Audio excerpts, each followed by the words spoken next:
And please, everybody,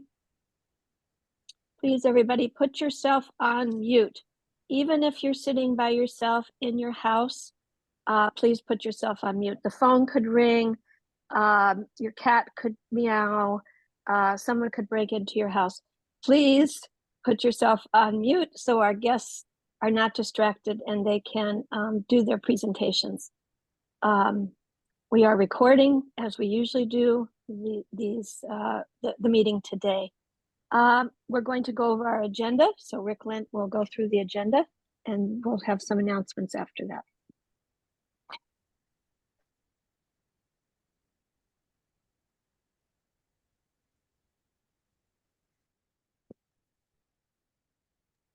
Rick, you're on mute.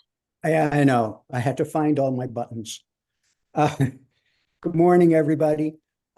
So today we have a pretty straightforward agenda. We're going to have now shortly. We usually have announcements at some point in the meeting. And then we're going to talk about a little bit about our history. And Grady McGonigal will join us. He was our original leader. So we're going to spend 5 minutes looking back at how we got to where we are. Welcome, Grady. We also want to welcome a new member to the leadership team, but I don't think she's with us today.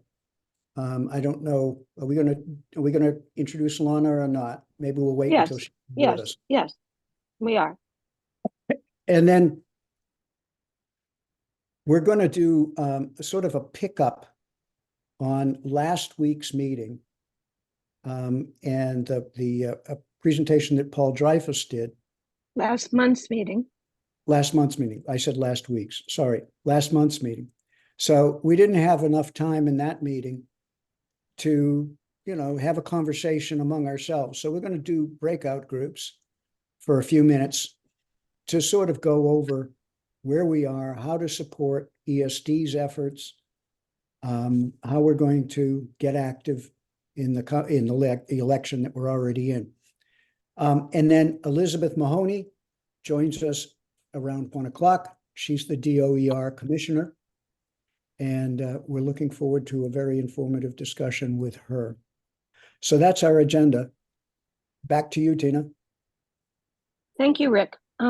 So we have some announcements, just briefly. While we're not necessarily supporting Extinction Rebellion, will be having a Boston event on the Greenway on the 22nd. We'll put some information about that in the chat. Fridays for the Future, the young people and the Sunshine Group are having an event on Friday the 19th around Earth Day. There'll be information in the chat about that. We will be having a deep dialogue at the end of the month. Arnie Epstein, could you tell us about that and your expert series? Thank you, Tina. Yes, at the end of the month, on the 29th, we will have a deep dialogue on a topic called the social cost of carbon, which some of you may be aware of and some of you may not, but it's an important metric. It's used at the federal level and even more importantly to us here at the ECA Mass chapter, it's used at the state level, and particularly for programs like Mass Save, which we're all familiar with. So we'll be covering what do we mean by the social cost of carbon, what is it necessary, what are its limitations, and how is it being used to help us form our policy in Massachusetts to hit our emissions targets. We're also having on April 23rd, what we call one of our expert series. We'll have Howard Herzog, a senior research member of the MIT Energy Initiative, to discuss carbon capture and sequestration. I think you'll find it a very informative discussion and Q&A period. For those of you who are not familiar with carbon capture and sequestration, Mr. Herzog will cover essentially all aspects, ranging from direct air capture to so-called point source capture, and the potential benefits and issues with all of them. So hope to see you at one or hopefully both of those upcoming events. Back to you, Tina.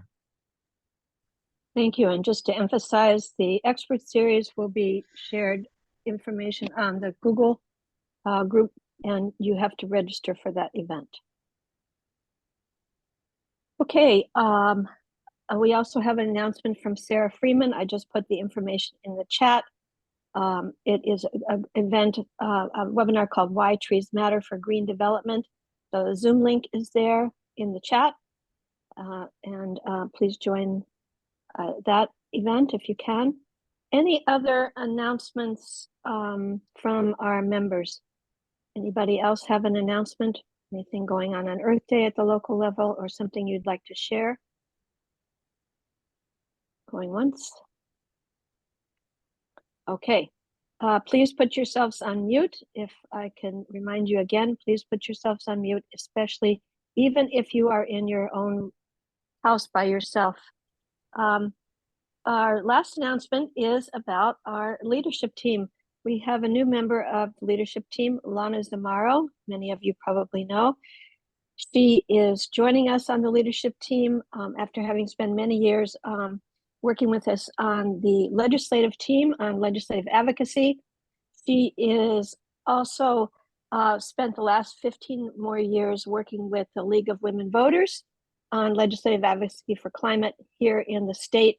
And we're really excited for her to join us in the leadership team. She does a lot of work at the local level in her hometown of Carlisle as well. Laura will be joining us. And to kind of flesh out a little bit the history of the leadership team and how it works, we have the original founder of Elders Climate Action here today, Grady McGonigal.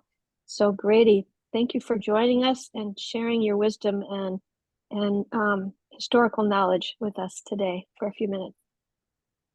So I was going to introduce Grady and explain that several of you have had connections with Grady since the very earliest day, like BJ, like Dawn, whose house we used to meet in the early days, like Irene, like Betty, Arnie, of course, Mayim, of course.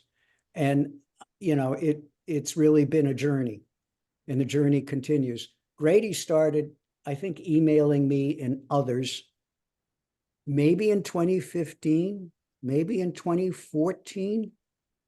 So it could be 10 years ago, emailing us to say, you know, I'm going to make some changes in my consulting practice and retirement activity. I think I need to do something for the climate. And he stimulated all of us to start thinking that way. And then we began meeting in his house. And then we began meeting in several other houses in the Brookline area. Eventually, we got too large for Brookline. And then we started meeting in a senior center in Arlington. And then the pandemic happened and we switched to Zoom, and now we're still trying to get back to in-person meetings. But Grady led us till, I'm saying, you can correct me, Grady, until about 2020, maybe 2019, 2020. You said you wanted to step back from being the leader of the chapter. There'd been a whole lot of work getting things started. And we decided at that point we'd have a leadership team rather than just 1 or 2 point leaders. And that's the way we've been operating ever since. And to those of you on this call who've been parts of that leadership team, thank you. Thank you for all your work so far. More to come. Grady, over to you. Welcome. Yeah, thanks, Rick. I'd like to elaborate a little bit on that brief history that you sketched. And for those of you who'd like a more thorough treatment, you might be interested in a 13-minute video interview that Michael Sales did with me last year. The parent organization to ECA is Elders Action Network, which was created in 2014. And Elders Action Network has the 501c3 status on which ECA coasts. In 2015, at an early meeting of EAN, a guy named Paul Severance proposed a project he called Elders Climate Action. And the first official act of that project or organization was something he called Grandparents Climate Action Day. It took place in Washington, D.C. on September 11th of that year. Who knew there was a Grandparents Day? Well, there is. About 30 people descended on Washington, D.C. on that day to do a day of lobbying modeled after an activity that Citizens Climate Lobby had been doing for years. I met with my Senators Warren and Markey and Congressman Joe Kennedy and felt like for the first time that I was really acting like a citizen in a democracy. I stayed over in Washington for a planning meeting and decided to join the leadership team of ECA. And on returning to Massachusetts, I decided to create the first state chapter. ECA up until then had been a purely virtual organization with no presence on the ground. But I decided to create a chapter in Massachusetts. And as Rick said, I sent out invitations to my professional and personal networks. And about a dozen of us gathered in the living room of Judy Weiss in November of 2015. Judy was the then head of the Boston chapter of Citizens Climate Lobby and had been with me in Washington. Each of us sent out invitations to our personal networks, and the group gradually began to expand.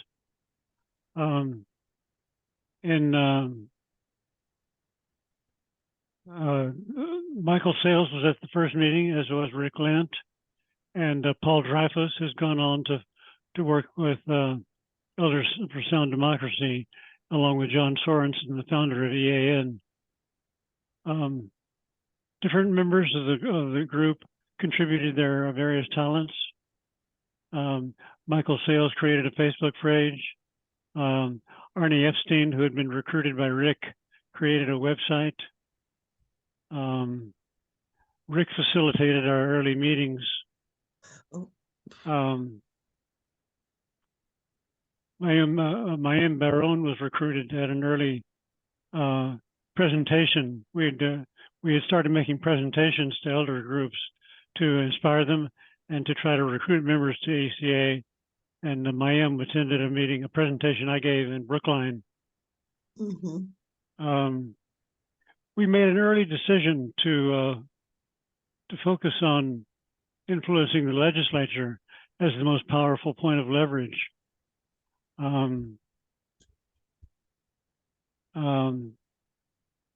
I created a leadership team to complement the monthly meetings. Rick facilitated the meetings, as I said, and we decided to create occasional deep dialogue sessions for more in-depth presentations and discussions. In 2022, ECA Mass played a critical role in passing the Climate Roadmap Bill, the most significant climate change in legislation in Massachusetts since 2008. The sponsor of that legislation, Representative Joan Moschino, said that the bill wouldn't have passed without ECA's lobbying. Seth Evans led that lobbying effort. The legislative team, now under Roger Lookman, boasts 25 members and represents the most active part of ECA. I stepped down from the leadership. My recollection was in 2022, but since then there's been distributed leadership on the team, and I think it's the most effective of that kind of leadership that I've ever seen. There are 6 people, well now 7, counting Lana, on the team. Chapter meetings regularly attract between 20 and 40 people along the deep dialogue meetings. There are 500 people in our Google activist group. 1,200 people received the letter. The Facebook page receives many visits. So all in all, the Mass chapter of ECA is a lively and growing community. it's having significant impact.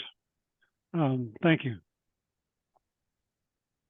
Well, thank you, Thank you, Grady, and Grady. everybody should be thanking you for getting the Thank- ball rolling and for your advocacy and for your vision.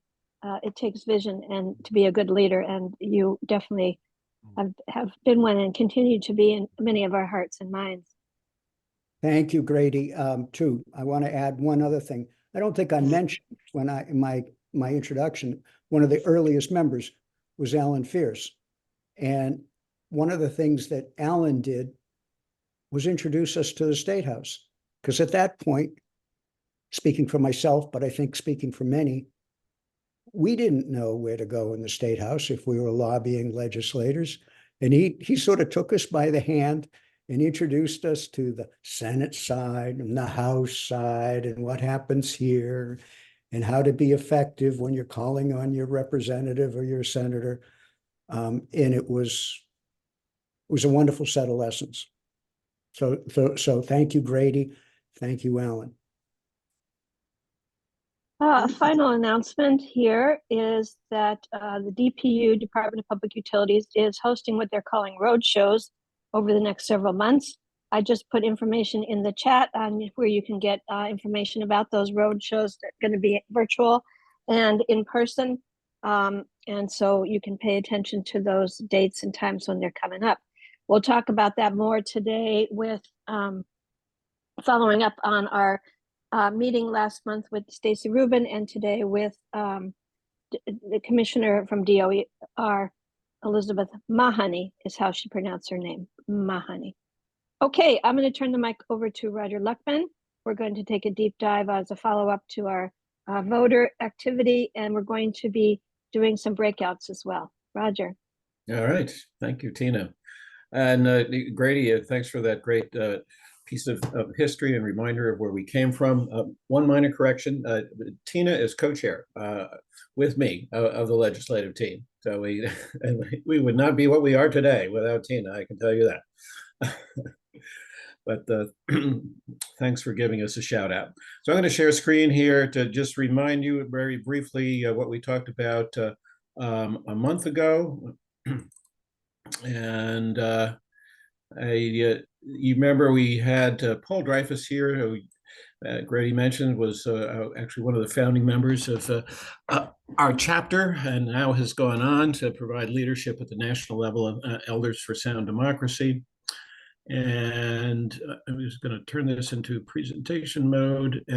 So he gave he and a couple of others, including Seth and others I don't remember, gave a really nice presentation kind of outlining things that probably many of us are aware of in terms of the challenges that we face with the election coming up in November, and some of the national strategies that people have pulled together, and a little review of what kind of work people are doing to get out the vote in favor of climate in particular.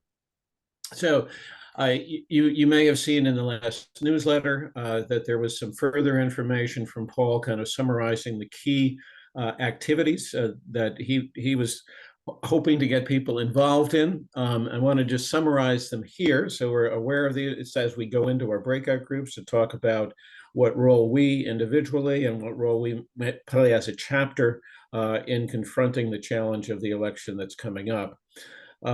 First possible place to get involved is in promoting the environmental vote, and that's in partnership with the Environmental Voter Project.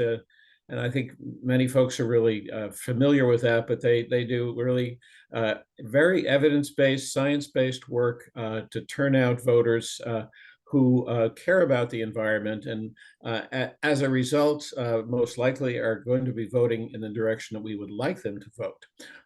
And they use techniques that have been shown to increase voter turnout.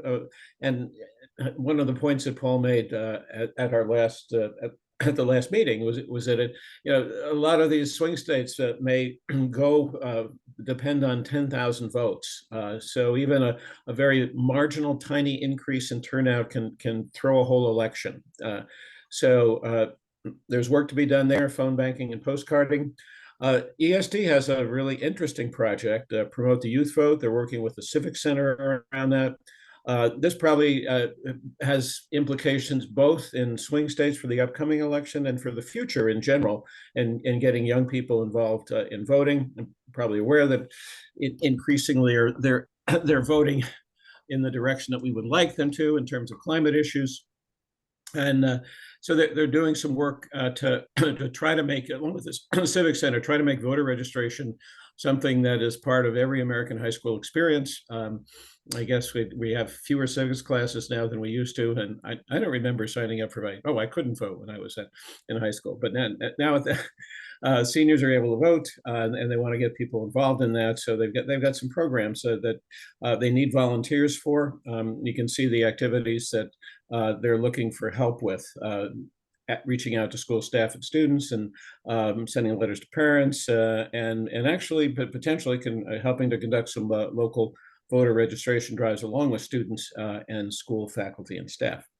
And finally, Elders for Sound Democracy has put together some state get out the vote teams focusing on swing states. I think they have 4 or 5 that are active right now, and they're aiming to develop more. And here they're asking folks to engage in some interesting, I think, really very innovative, creative research to identify issues that may attract voters in certain districts. So that they need folks to get online, work with them to do some of the research, and then help plan and execute some of their voter outreach campaigns in swing states. And you can do this all online. You don't have to step out of your door in order to do that. So I'm going to then just let you know what we're going to do in our breakout groups very briefly. And I'm going to pull up a little item here to do that. So what we would like, I think the feeling of the leadership team is that we as an organization would like to make a priority going forward through the summer and into the fall, getting out the vote, in particular in the swing states, trying to make a difference in this election. So we're looking to try to spark some discussion in the breakout groups about what folks are doing now, what they have done in the past, what they think is most effective, and also maybe to brainstorm a little bit about what we as an organization might do to support the work of individuals or to engage with other organizations in making a difference in this election. So I think I could take if there are any questions, I'm happy to take a few questions. And then I think Arnie's going to send us into some breakout groups for about 20 minutes. Well, then we'll come back and report back out, and then talk a little bit more about it if there's something we as an organization should do around getting out the vote for the upcoming election. And yeah, we'll stop share. Okay. All right. Okay. So I don't see any questions. So I think, Arnie, we're ready to retire to our respective breakout rooms. All right. So as Roger said, we have 4 breakout rooms. Each breakout session will last for 20 minutes. There should be a member of the leadership team in each of the breakout rooms. And I will start open the breakout rooms now. If I'll stay behind for a moment, see if everybody actually goes, and let's get started. Roger, can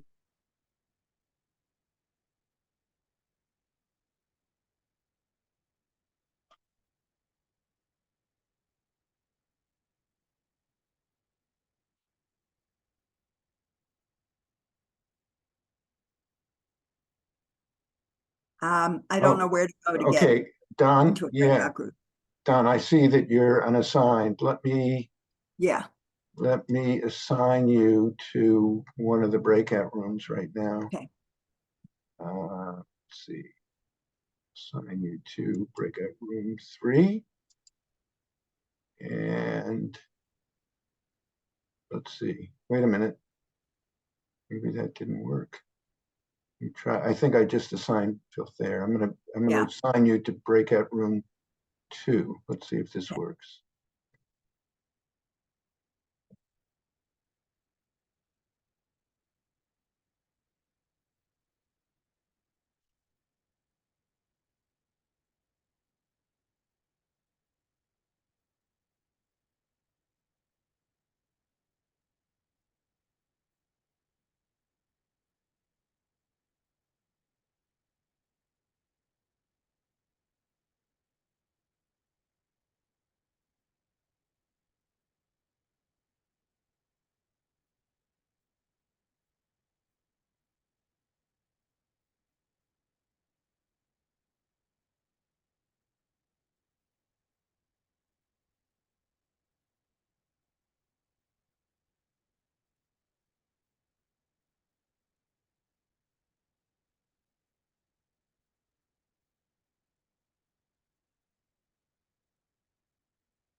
Really advertise.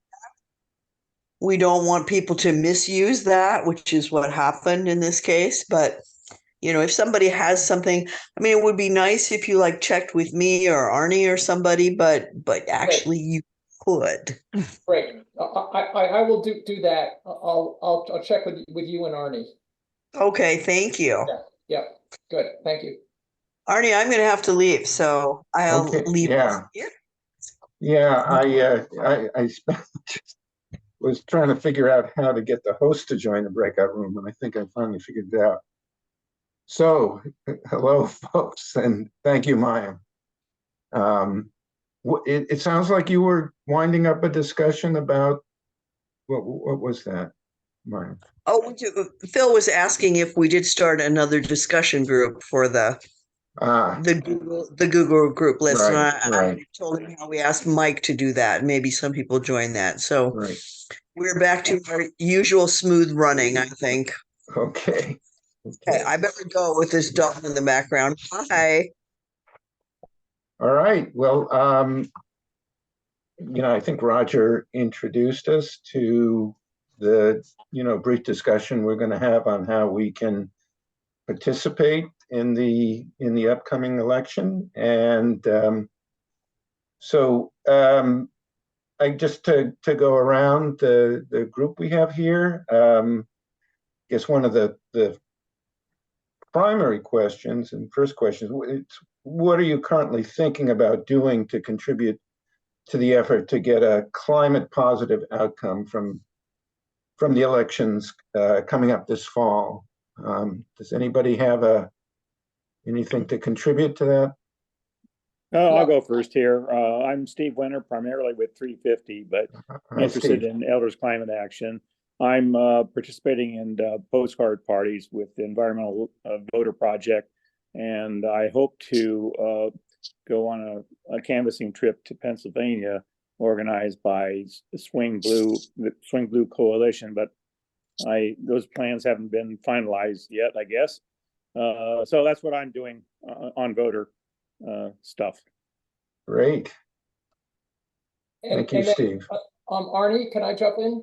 Sure. Yeah, Anyone. so at MCAN's monthly, MCAN is Massachusetts Climate Action Network, and we have a monthly Zoom.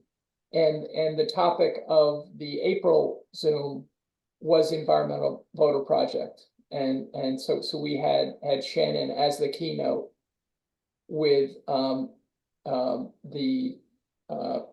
where she discussed how to engage. So we had a big turnout, and what we are trying to do is encourage. This is the thing that we're all a little bit I personally am struggling with as well. I know how valuable, how effective these sort of motivating marginal voters or low propensity voters to vote. I get it. And I know it's probably the most important thing that we can do between now and November. But I did the texting during the Biden's campaign in 2020, and I did a ton of that. I was fine with doing that, but I don't know what the emotional or psychological hurdle is, but it's not something that I really get a charge out of, and therefore it kind of falls to the bottom. I've already doing a ton of different things of climate work during the week, and I'm struggling with taking the leap to get personally involved or to form a group to do it.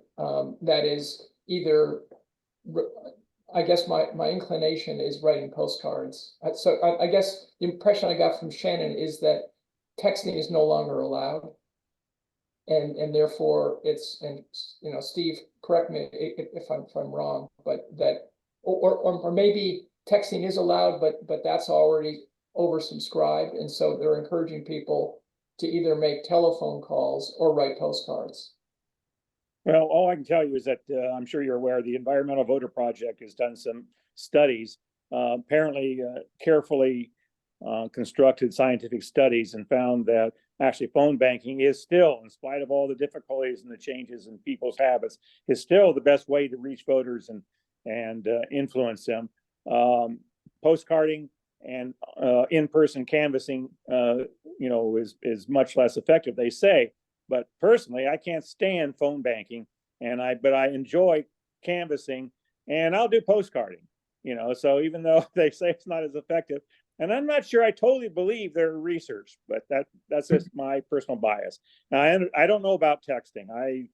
I do remember the last election some texting activity, but I don't. Nobody's mentioned that to me this time around. And why don't you like phone banking? Oh, I just think it's I don't know. I just dislike bothering people in their homes, and so few people will answer a landline anyways. I just can't, I don't like it, even though if it's automatic dialing and you just, I just don't like it personally, and it's just a personal thing, Yeah. no logic to it. I feel exactly the way Steve is I feel that it's intrusive, and I'm leaving voicemail 90% of the time, which I guess I'm okay with voicemail, but it's that I feel exactly the same way as you do. Yeah, actually, I think the Environmental Voter Project says don't even bother trying to leave a message. Just you can go on to the next person. Talk only if you get a real person. Oh, is that right? Yeah. Don't even bother to leave a voicemail? Right. Okay. Yeah. Does anyone else have any thoughts on their preferred or not preferred methods of trying to engage voters? Well, I was thinking of getting engaged again with the Environmental Voter Project.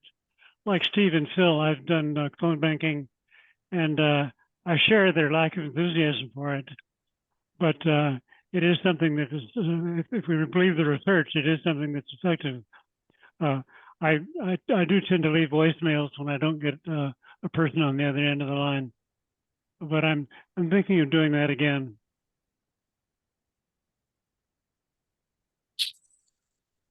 Other But thoughts, Alan- Alan? Alan, how do you see if you're? Well, I've expressed my reluctance to be involved with Environmental Voter Project in the past, but let me say a couple of things.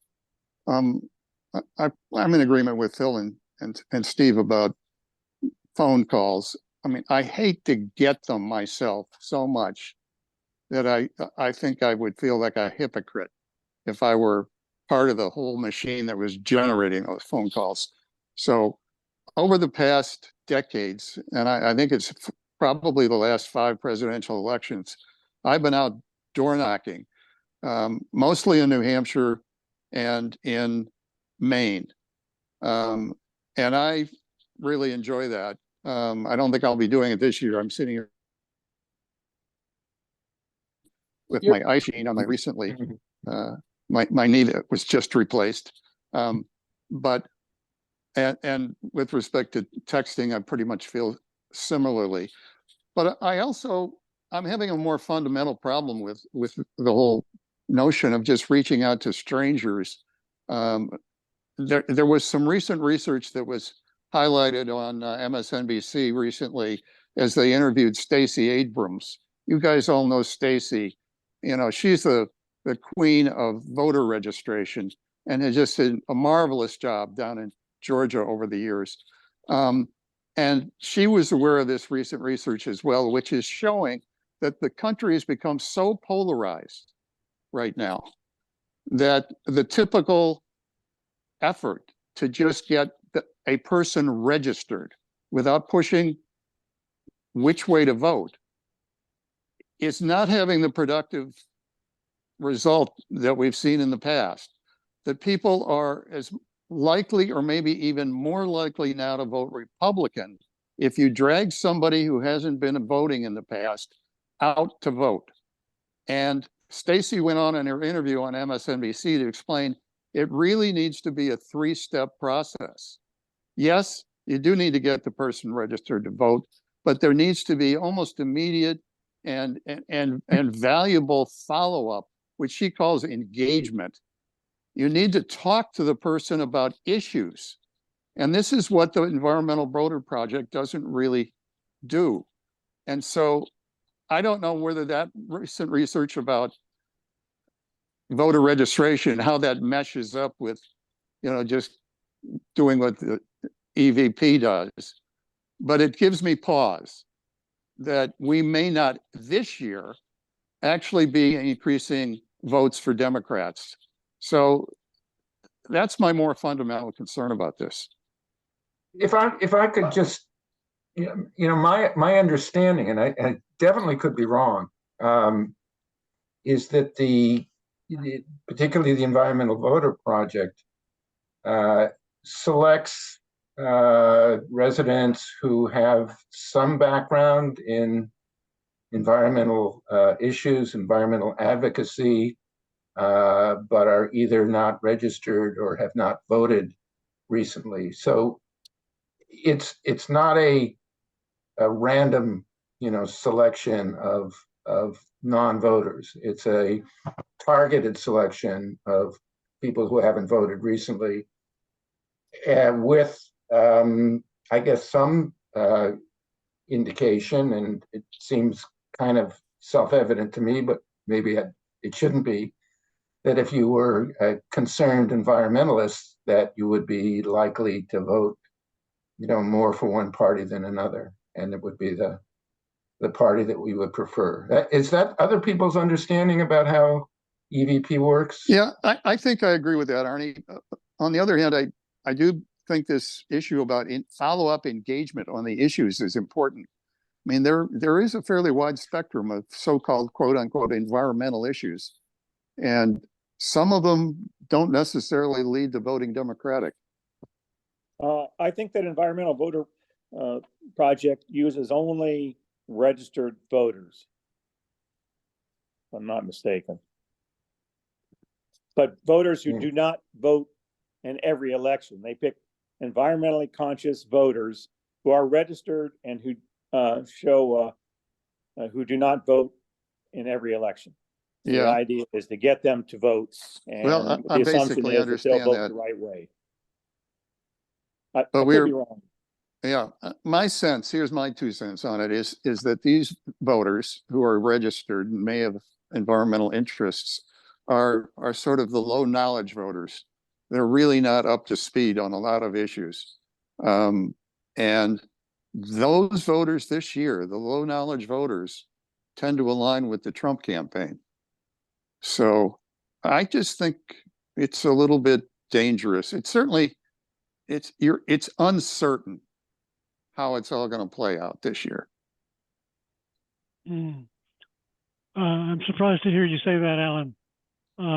I agree that low knowledge voters tend to go for Trump, but I'm not sure that the non-voting environmental voters fit that category.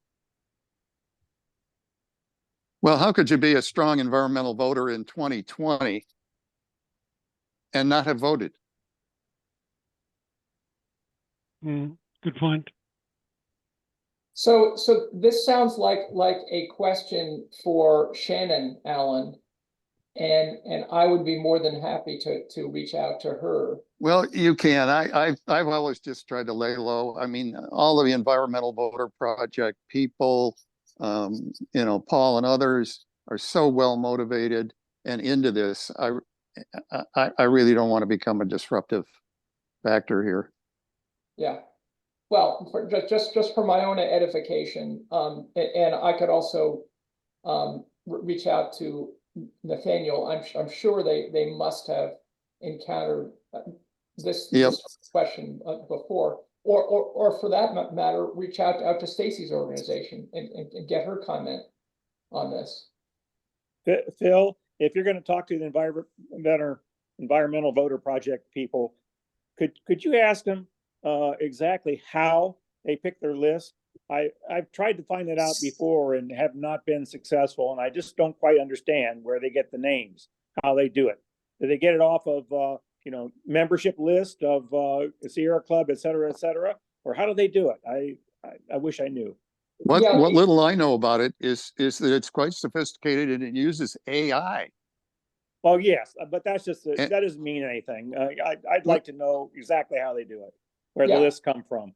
Yeah, there is one slide in Shannon's presentation that addresses this, and I think I've got the slide deck that Nathaniel used last year. It is complicated, but I will certainly ask that question. And now, Steve, can you put your email address in the chat? Sure. Yeah. And just as a check, I'm just looking at looks like we're running down to under a minute left in the breakout room. So any How about final... you, Ernie? What are you planning on doing? Well, I like postcarding. You know, I did do texting. I understand we're not going to do texting this year. I found phone banking frustrating, and you know, canvassing in the swing states would be difficult. My own personal sense is that writing a personal postcard, having someone see that it's handwritten in someone's name, you know, may have an impact.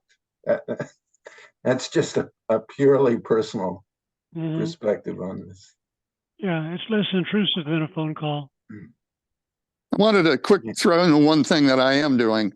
I'm getting a $7,500 rebate on my taxes this year from the feds because I bought an EV. I'm giving a chunk of that money to the Democratic Senatorial Campaign Committee, another chunk to the Democratic Congressional Campaign Committee, and a third chunk to the Biden re-election committee. Yeah, that's a good point. Make a financial contribution. Okay. Okay, breakout room the ends breakout room just is going to end momentarily.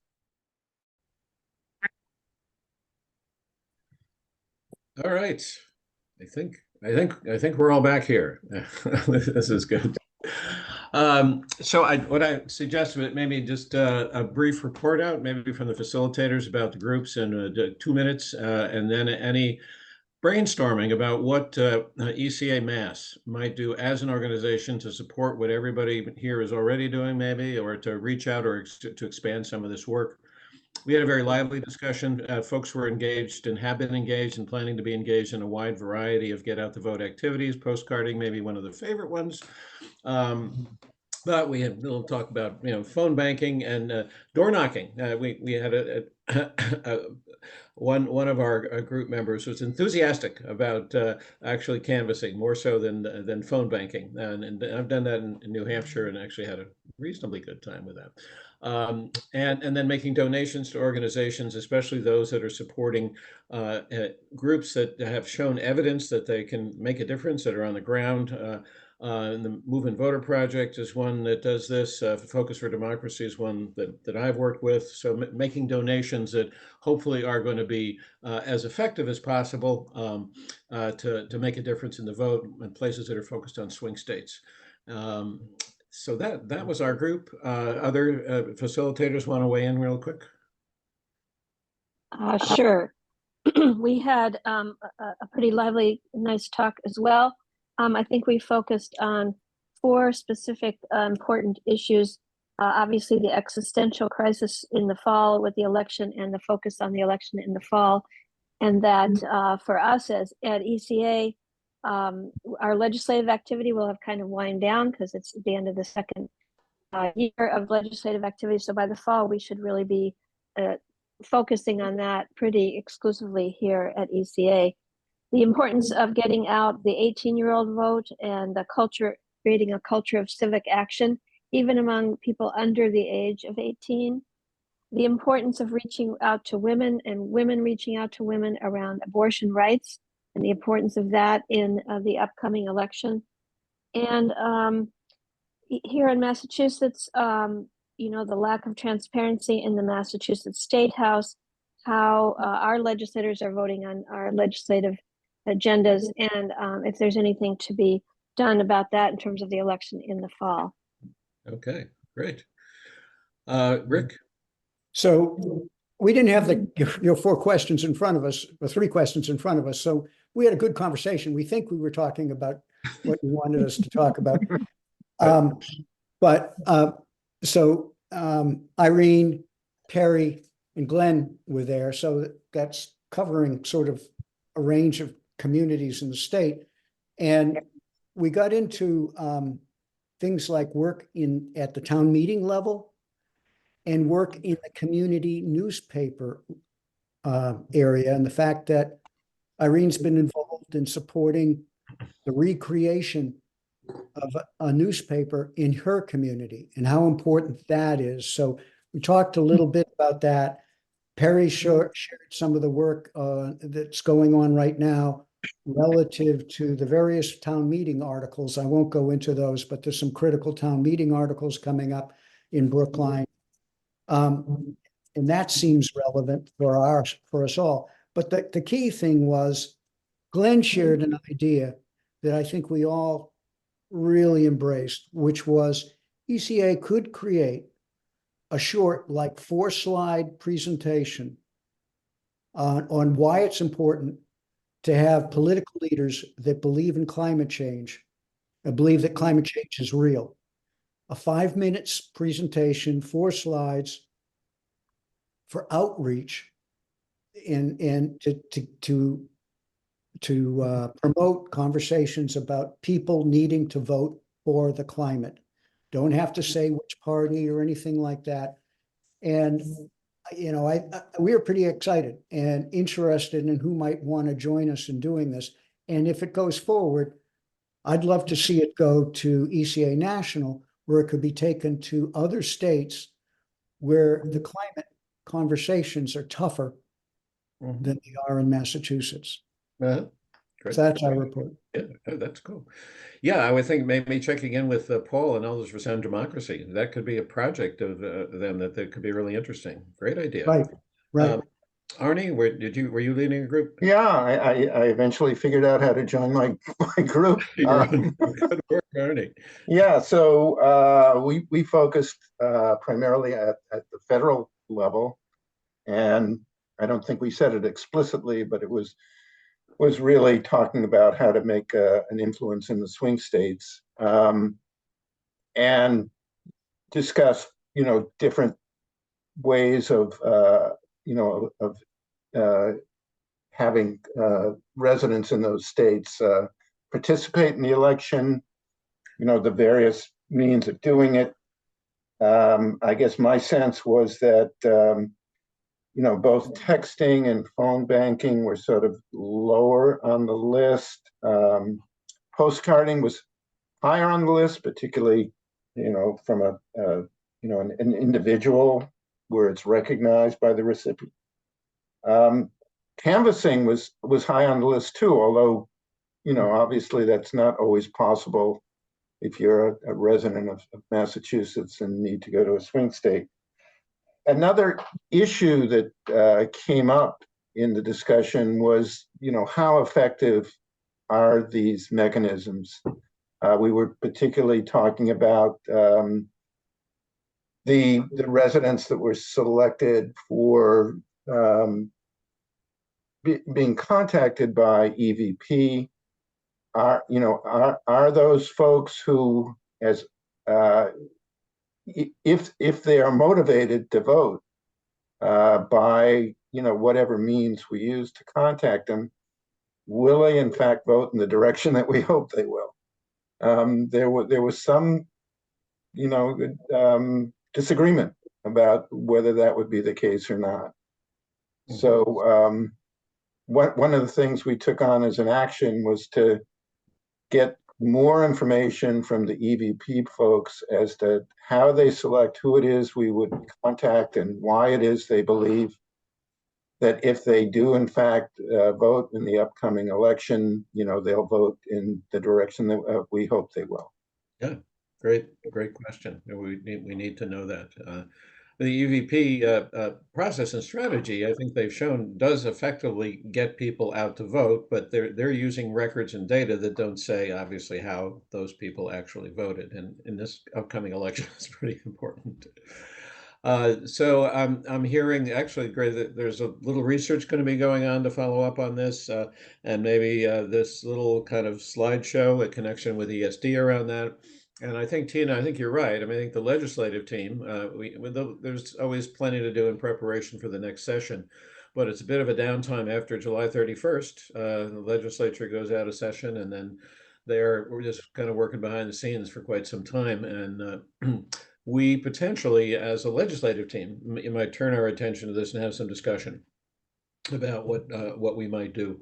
Are there other, in terms of, I guess I'm perceiving that what we can do as an organization is to keep letting our membership know what opportunities are there, getting them connected and answering questions. A third act is going to be having postcard writing parties every month, I think, and both in person and virtual, and is doing a good job of organizing that.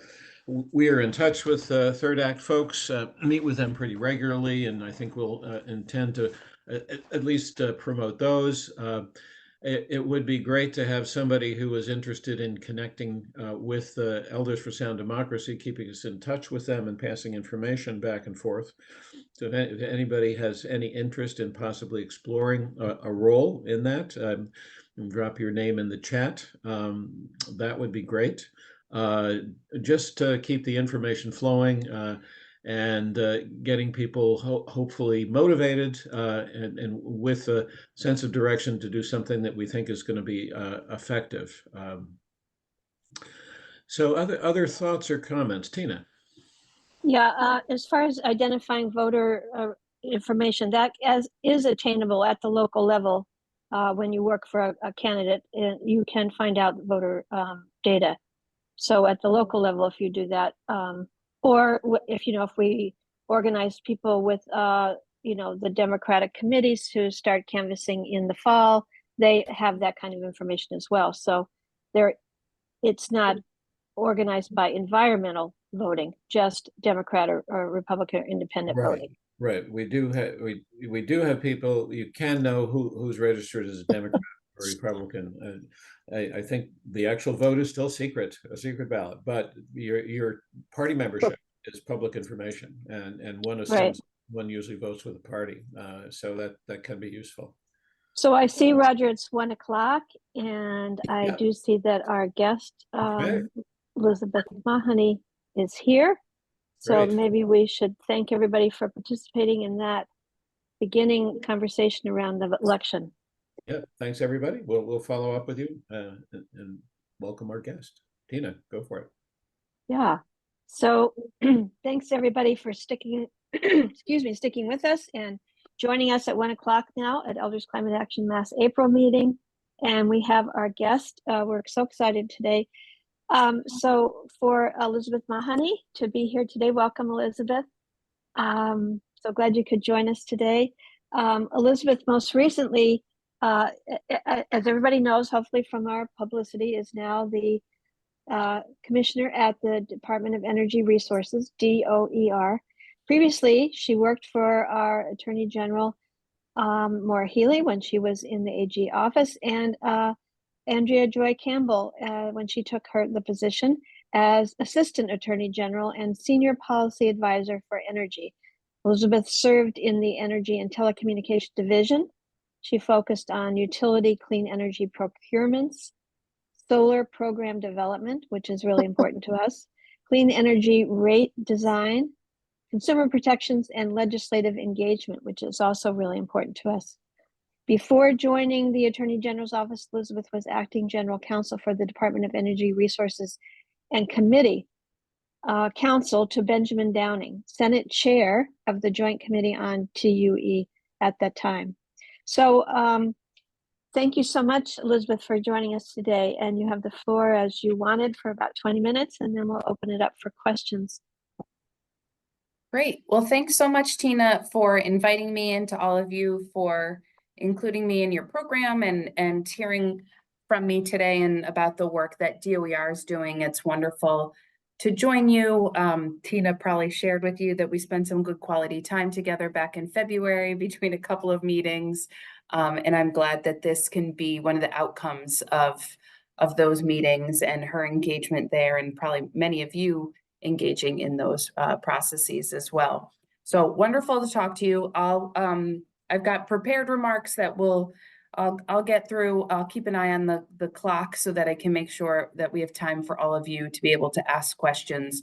Hopefully I'll cover a lot. And to the extent that I don't cover today, I will direct you to our website at mass.gov/DOER.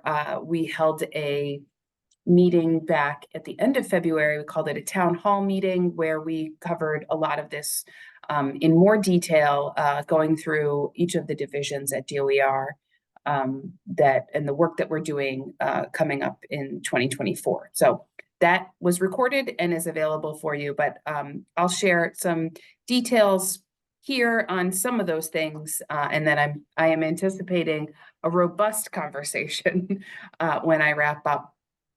But of course, it's terrific to be here with you today and speak on behalf of the Healey Driscoll administration's work to fight the climate crisis. And thank you again for having me. Thank you for all of the work that you all do and the commitment to this cause.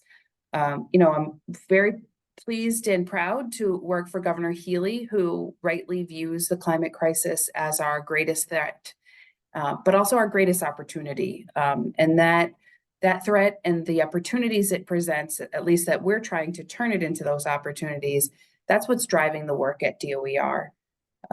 We see the impacts of the climate crisis on public health and infrastructure happening already in Massachusetts.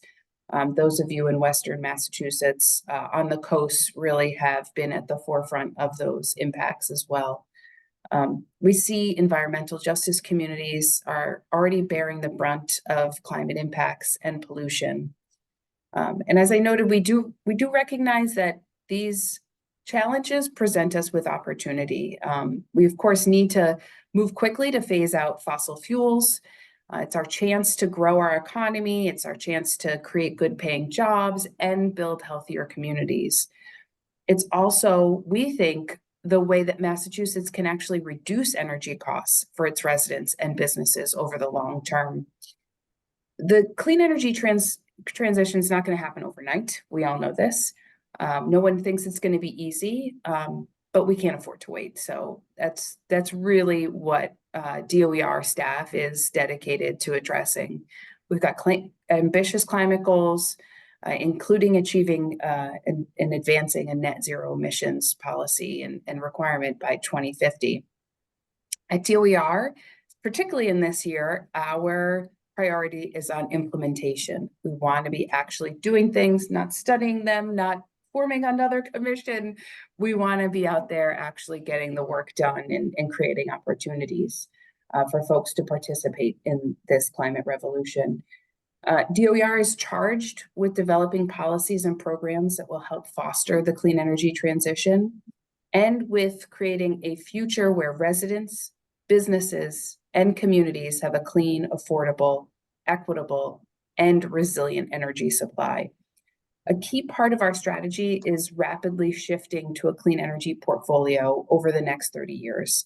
And the projects we build over the next decade are crucial to meeting our long-term as well as our interim goals.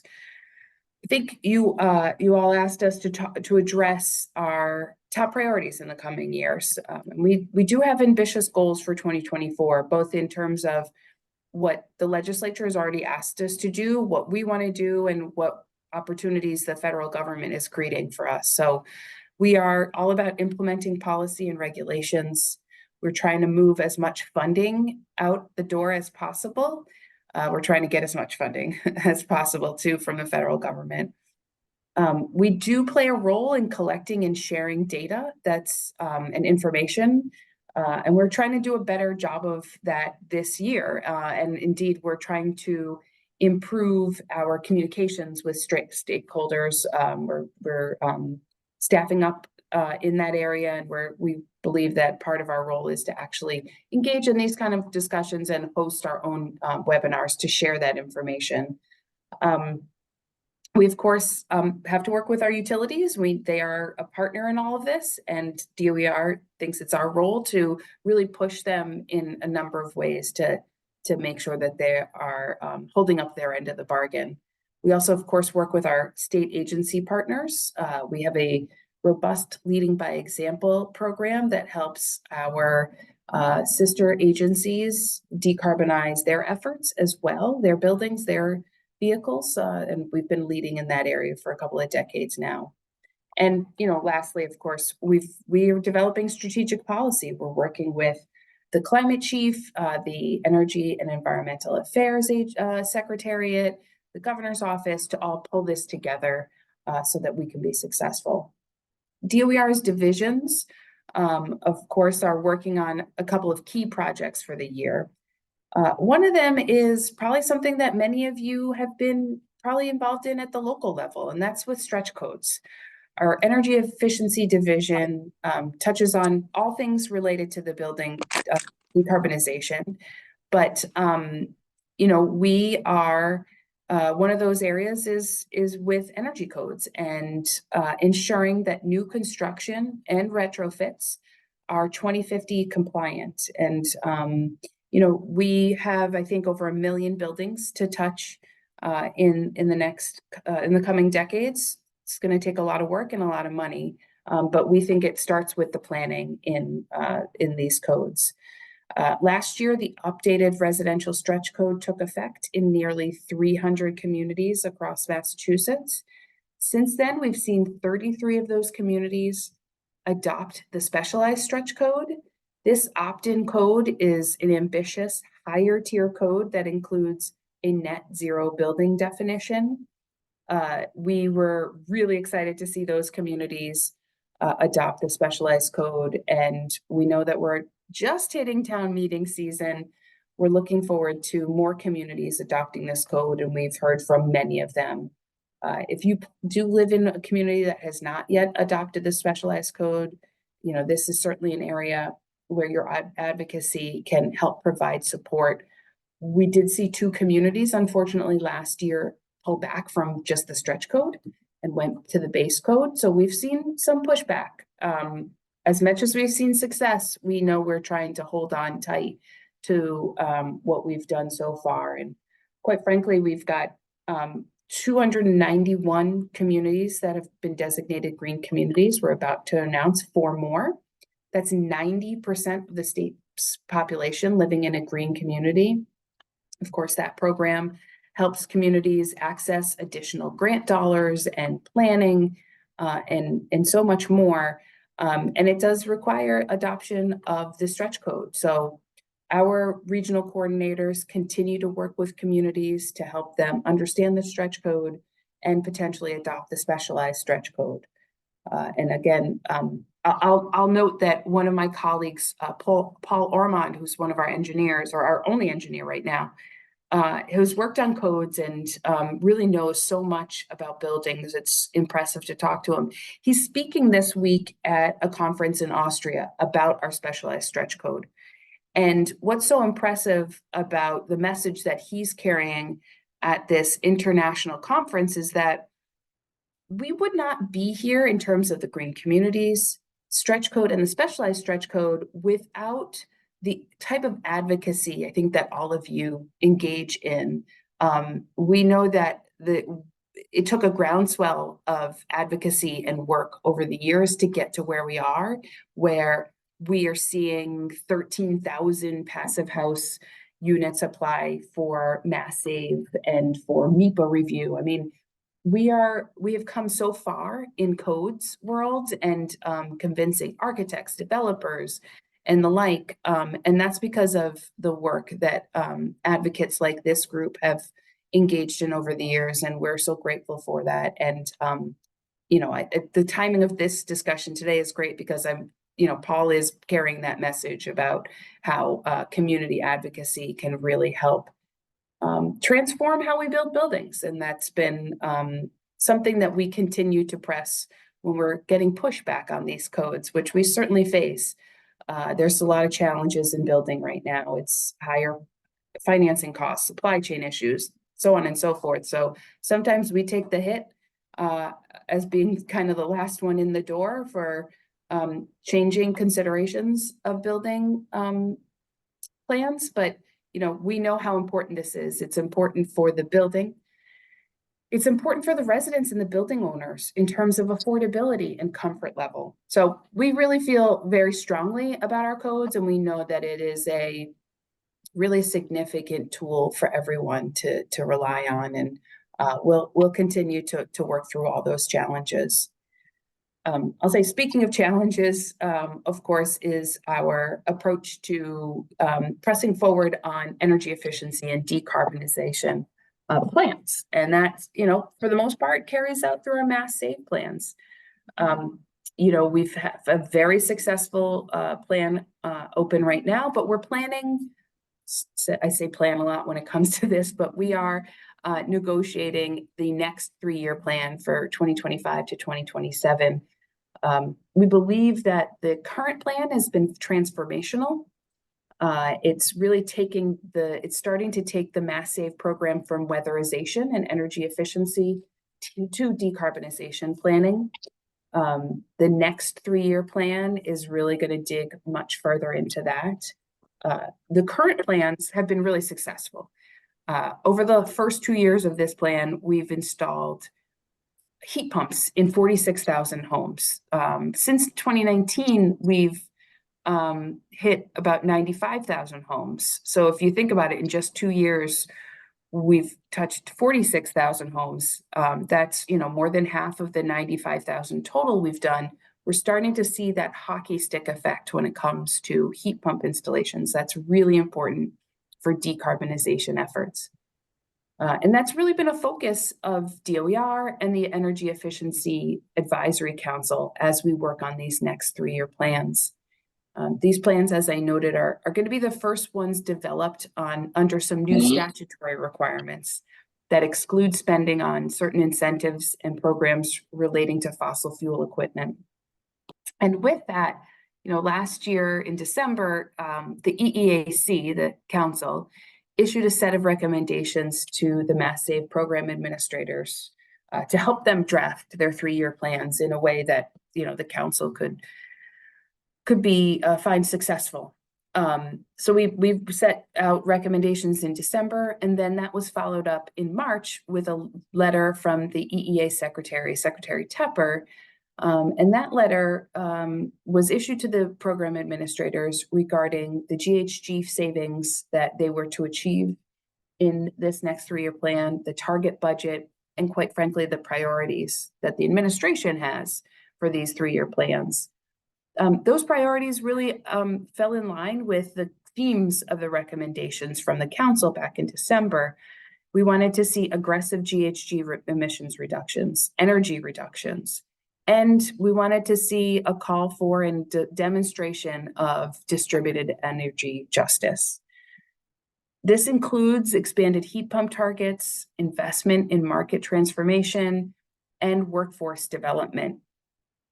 On April 1st, the program administrators submitted their draft 3-year plans. We're digging into that.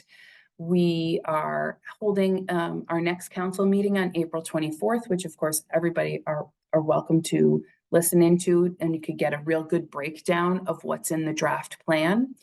We're also holding public listening sessions on the 25 to 27 plan in April. We start next week.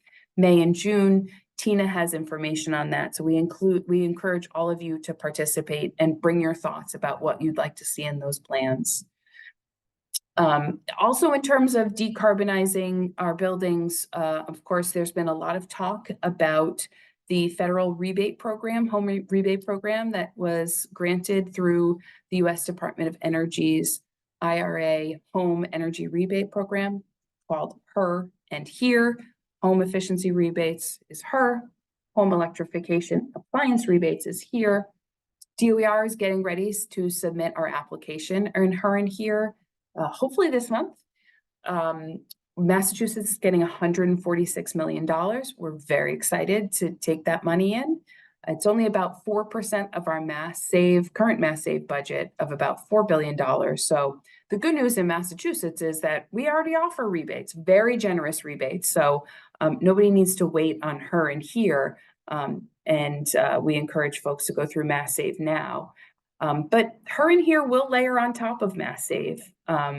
We've got an ambitious program there, but we're also taking some of the money, particularly from HER, and spending that in MLP communities and helping them set up some loan programs there that will help residents and businesses in MLP communities access needed energy efficiency, weatherization, and decarbonization efforts.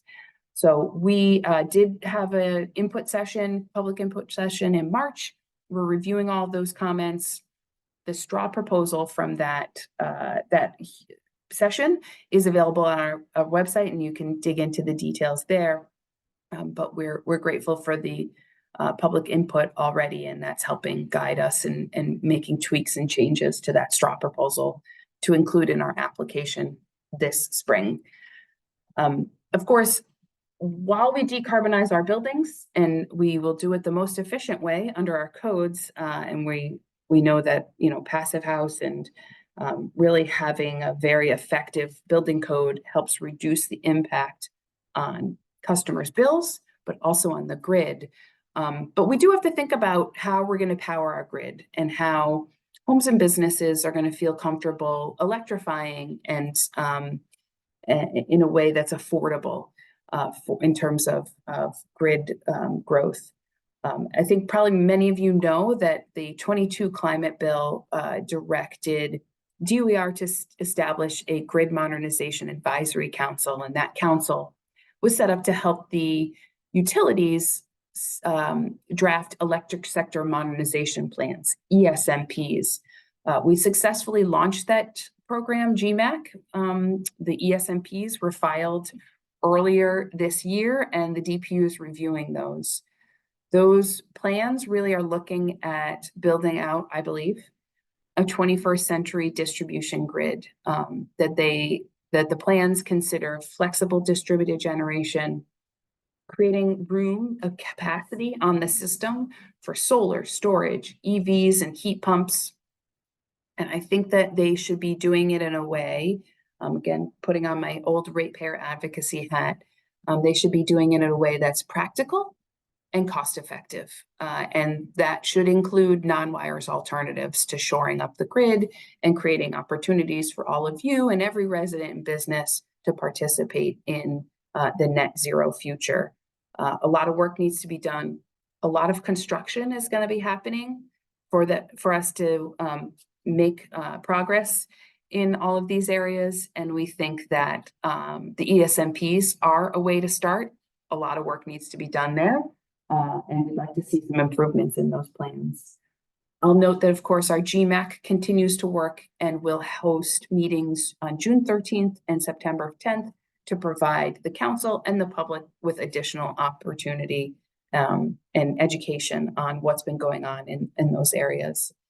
And I'm just going to fly through the last couple of points so we can get to Q&A. But of course, we layer on top of all of this are the future of gas and moving away from a fossil fuel directive heating system. So there's a lot of work that needs to happen there. And we believe that the ESMPs can start setting us up for success there. We got a terrific order out of the DPU last fall in 2080. That is, I think the chair of the DPU now calls that beyond gas. And we are, trying to use every tool in our toolbox to help advance that, talking a lot about microgrids, more ground source heat pumps, other heat pumps, and so on and so forth. Of course, we need to think about, can folks afford to make the switch, and what will their bills be like? So DOER is leading in an interagency rates working group. We're working with the Clean Energy Center, our colleagues at the AG's office, and beyond to really pull together, using a consultant to develop short-term and long-term rate design that will help support electrification while also advancing energy affordability. It's a tough nut to crack, but we're gonna try and do our best. Lastly, of course, big topic, and maybe we'll talk a little bit about that to the extent that I can, but we're in the midst of an offshore wind procurement. We got bids in from 3 different project developers. We're working with our colleagues in Connecticut and Rhode Island on hopefully a multi-state procurement or a purchase that we could deliver clean energy to the grid while also, making those purchases affordable for Massachusetts residents. We've already shown this can be done. The Vineyard Wind project is online. 10 turbines are operating now, producing clean energy to our grid. Really exciting. We're excited to see what the future holds. This summer, we're going to work on making our solar program through SMART better, stronger for the industry. More in tune with today's economic realities. We're also working on our Clean Peak Energy Portfolio Standard, which helps incentivize technologies to produce when the grid is most expensive at the peak to try and reduce costs at that time. And so both the SMART and the Clean Peak standards will go through a little bit of a regulatory review this year, and there'll be a lot of time to engage on that. We're also, rolling out a bunch of grant programs to help projects come online and be more affordable for project developers. So I'm going to stop there. I am a middle child, so I'll often joke that I can talk forever because nobody listened to me growing up. But let me stop there and turn it over to you for questions. And I'm really interested in the dialogue. Oh, thank you so much, Elizabeth. So the way we usually work this is if you have a question for Elizabeth, please raise your virtual hand. And, you know, if you don't remember, just for a quick tutorial, you're going to go down to the bottom of your screen, and under the reactions smiley face, there is usually a raise hand function. So we'll take them one by one. First, Glenn Ayers. Hi, Commissioner. Thanks so much for being here with us today. We really appreciate it. And I'd like to ask you a question about a topic that I didn't hear you touch on. And it's something that I'm very interested in as a member of the Natural Solutions Working Group here at ECA. I'm also on the legislative team as well. And one of our bills that we were following had to do with protecting state forests for the contribution that they make into natural solutions. And the special commission, sorry about the dog, the special commission on DCR said that that state agency had the most critical role to play, essentially, because of the large land that was owned by the state and the contribution that that made to stabilizing the climate. And yet at DOER, I know I'm not talking to DCR, at DOER, there was the renewable portfolio standards that included biomass, and there's still the alternative portfolio standards that incentivizes chopping down forests and burning them for energy or for thermal credits. And about half of all the logging that is done on our state-owned lands is supplying biomass for burning, for combustion. And so it seems like this all-of-government approach doesn't seem to coalesce when we're talking about chopping down forests, which are, I believe, the climate savior that we need, and then incentivizing that, and in a way that immediately adds a lot of carbon to the environment. So I'm wondering if you could tease that policy change that needs to happen at the government level, and this, I guess, is at the secretary's level, so that all of these agencies are working together to accomplish decarbonization and meeting our goal of net zero by 2050. If that's not too much of a question to ask. Sure. No, it's not. I mean, I think that, we're reviewing a lot this year. I'll tell you, I just had a conversation with the team last week about,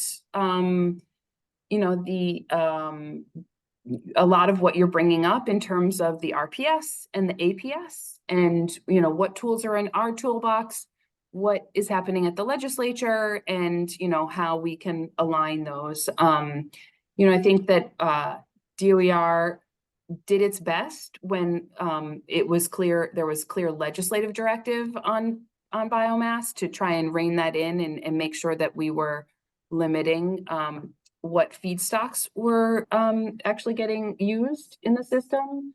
But we're contemplating on what we can do next, both within, I guess you could say, statutory, legislative engagement, and also our regulatory purview. So we are looking at all of it to align, as you note, the all-of-government approach to all of our programming. And I'll say, if you've heard anything from the climate chief, she shares your belief in the power of our forests.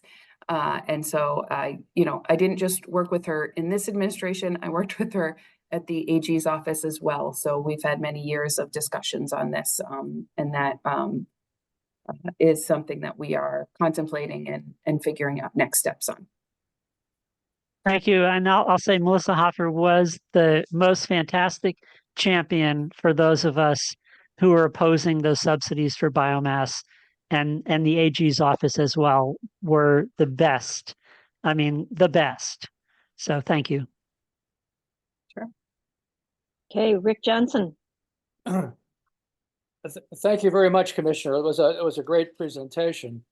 About a year ago, the Commonwealth filed a request with the U.S. Department of Energy on behalf of itself and the other New England states to create a Northeast Collaborative for Interregional Transmission.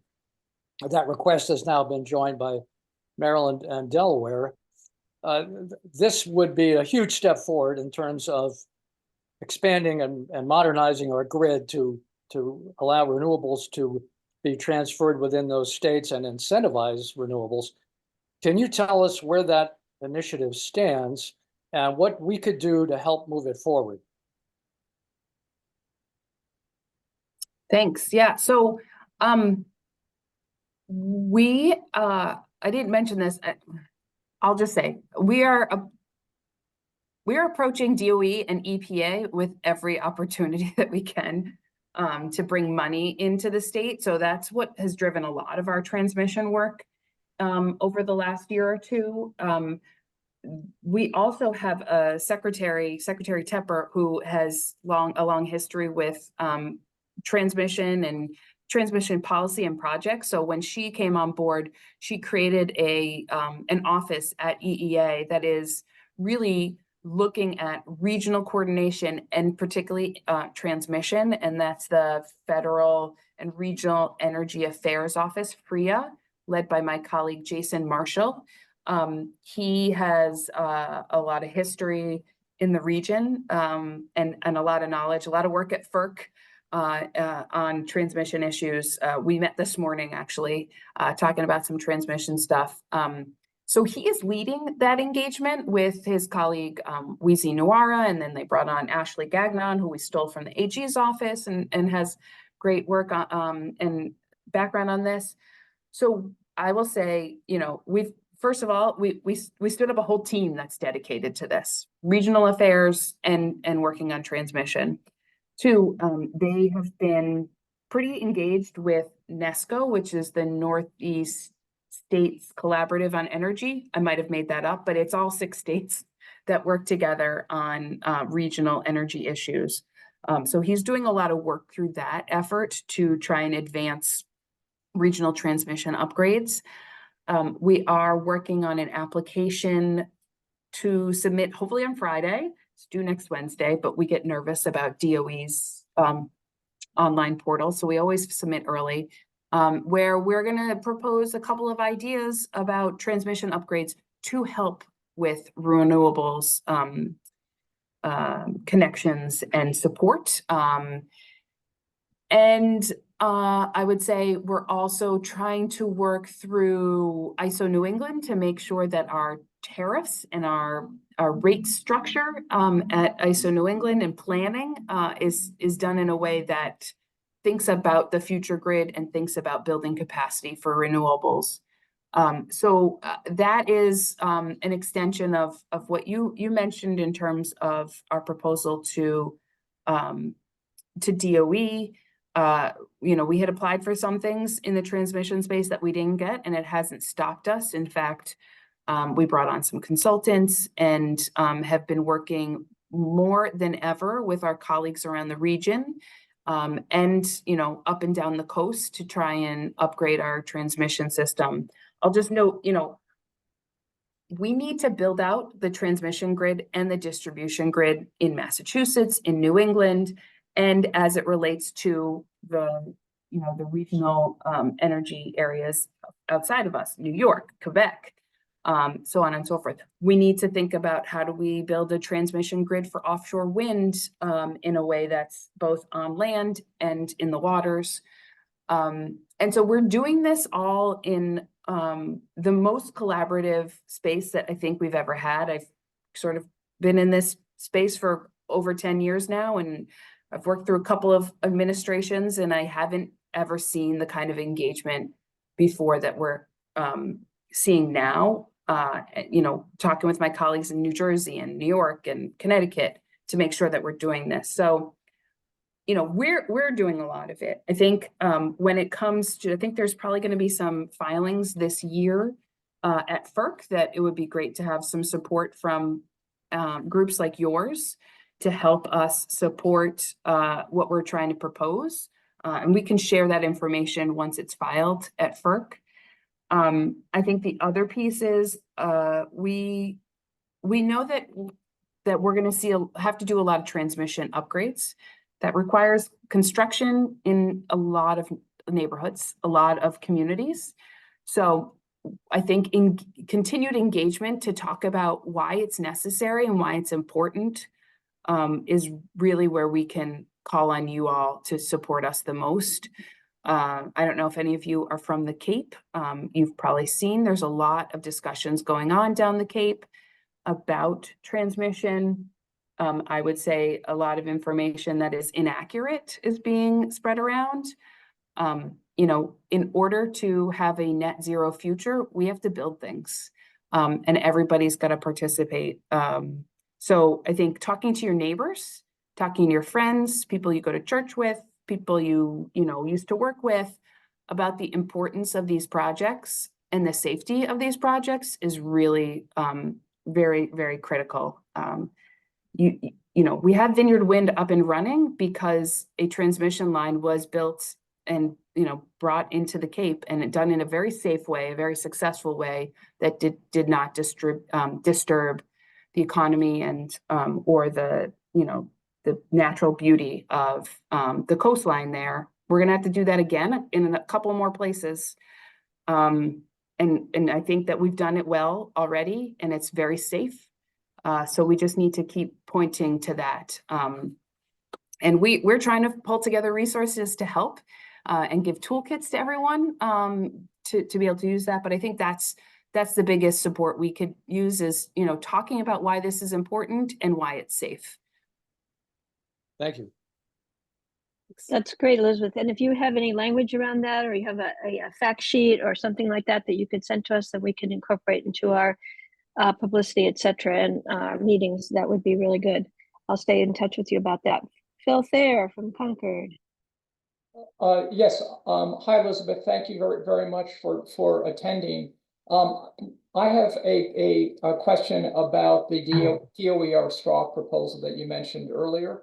Have you read the comment letter that we submitted on March 26th or 25th rather? It was signed by 140 ratepayers. Yep, I actually myself have read that one. Great, thank you. So the real question is, you know, as it is proposed now, a lot of residents in Massachusetts, around 250,000 residents who are in EJ and LMI communities, are going to be effectively left out if MWEC and E&E are the administrators.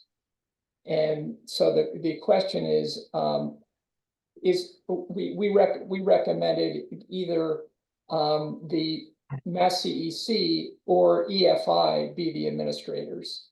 Do you agree with that as finding some other administrators besides MWEC and E&E? You know, we haven't fully debriefed with the team. I think one bit of information that might be helpful here is that, you know,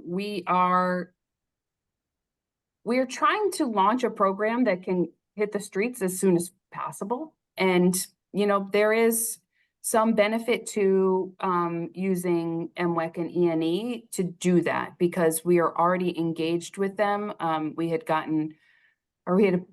applied for a different application, a different funding source through DOE to stand up a loan program. And so much like leaning on Mass Save to try and maximize timelines and processes, you know, we were trying to expand the work that we had done with previously with MWEC and E&E. Also, they're working with the Community Climate Bank. So that's why, you know, we turn to them because there's some symmetry and some simplicity in doing that. But, you know, I think the most comments that we got on our straw proposal really did speak to municipal light plant communities. So we are trying to think about what else we can do in a way that is helpful and successful. So no final decision, just wanted to explain to you why kind of we started there.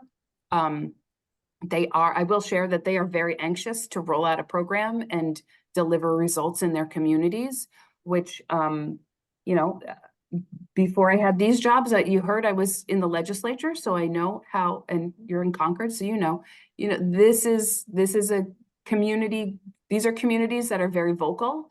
And so to have them so engaged and willing to step up to run these programs is a change from a decade ago. So, you know, that's encouraging, but it doesn't mean we can't reflect and think of other ways to do it, and that we are trying to do that now. Thank you. Thank I you, had Phil. my hand up next, and it dropped out, I think, automatically. Good afternoon, Commissioner. Thanks for updating us. I'd like to ask about 3 related things, and if that's too many, then please pick one and run with that. Those are advanced metering infrastructure, AMI, time of use rates to handle peak demands, and then two-way EV charging or vehicle to grid. So could you provide a quick status and let us know what the roadmaps are for those, and maybe where we could follow those, which agency is working on those that we could follow? Thank you. Sure, thanks. AMI was approved the end of 22, so our utilities are starting to deploy AMI. Unitil already has it, so it's really up to Eversource and National Grid. Believe it's a 4 to 5 year timeline that's being run through the DPU. And the last I knew, we wouldn't really start to see deployment until 25 or 26, but they are starting to pull it together, order, plan. It complements other grid modernization efforts that they're doing using, deploying DERMS and other things on the grid side that help communicate with AMI. I will just one note, when we have these big storms and power goes out, the utilities know, they feel stronger than ever about the importance of AMI because it's going to give them information. It's going to help empower customers, ratepayers, but it really is a really good information tool for the utilities. So every time we have a storm, I remember there was a big one right before Christmas, and they just didn't know, some of these outages, and they rely on customers to tell them. And a utility executive told me, like, we cannot wait for AMI. So they're committed. That will help with implementing TOU rates, time of use rates. Going back to what I mentioned earlier is that we've got this interagency rate group. We are looking into TOU rates as a tool in that process. So I don't know, I can't remember if we're going to have, we have lots of stakeholdering. So I'm sure that we will have a public forum. I know that we're having a public forum because they asked me to speak at it yesterday. So I think we're going to have a day in May where we're going to have a public forum. And so we will share that information with Tina, and you can join then. Of course, we need AMI. For the most part, we need AMI for TOU. We think that we shouldn't wait till AMI is installed. We need to be planning for it now. We need to be educating, ramping up, all of that. But the other thing we need to think about is, for the most part, TOU rates would carry on the distribution side of your bill, which everybody pays this, essentially the same amount. But it really should be driving how and when we use our supply, which for the most part, customers are either on municipal aggregation or an individual competitive electric supply rate, which if you are, you should definitely get off of it. Those things are junk. You're getting ripped off. That's a different topic that I could spend another day on. But we need to figure out how TOU rates work with both sides of the bill. And then vehicle to grid, we're actually going to apply for a grant in May on V2G. We are, we're building up actually our team. We have someone who is really focused on that issue, and we're looking to, we just found out from DOE that we're going to get a fellow to help us on V2G. So we are starting to look at it as well. We think that managed charging is the way to protect the grid and also provide a resource to the grid. So we're excited about that. So once we have some more staff on board, we probably will have some more opportunities, and we can bring that back to all of you. Well, that's fantastic. Thank you so much for the information and the update and for working on all these things. Yep. Great. Yeah, and anytime you have any information, I know you posted on your website, but sending it out on your email listserv is really great because we sign up for those. And getting to the public is so much part of the work. Arnie Epstein. Thank you, and thank you, Commissioner. Been a great presentation. I just want to two questions. One is a follow-up on the IRA funds, the here funds that you spoke to a little bit ago, and the question that you received. The follow-up question is: it's my understanding that the DOER proposal is that unlike the IOUs, the MLPs will have to opt in to receive funding from the HER grant funds, and they will have to provide some matching funds as well. And the use of the funds is a lot more restrictive in the MLP communities than it is for the IOUs. So the thinking is that this is federal funds, and we've all paid into through our taxes to get these funds, and it wasn't clear to us why there should be such a distinction between the MLPs and the IOUs in getting access to and using these funds. The second question has to do with what you referred to earlier and spoke to the advocacy that has been going on in local communities to get the new building codes passed. I think many of us on the call today are active in our own communities and trying to move that, building codes as well as other climate initiatives forward. What I'd encourage you to do, and what I understand the governor has recently done, is stood up a program to do outreach to local communities. And I can't, from our perspective, working in the local community, sometimes we feel like we're speaking alone, that we don't have the state at our back.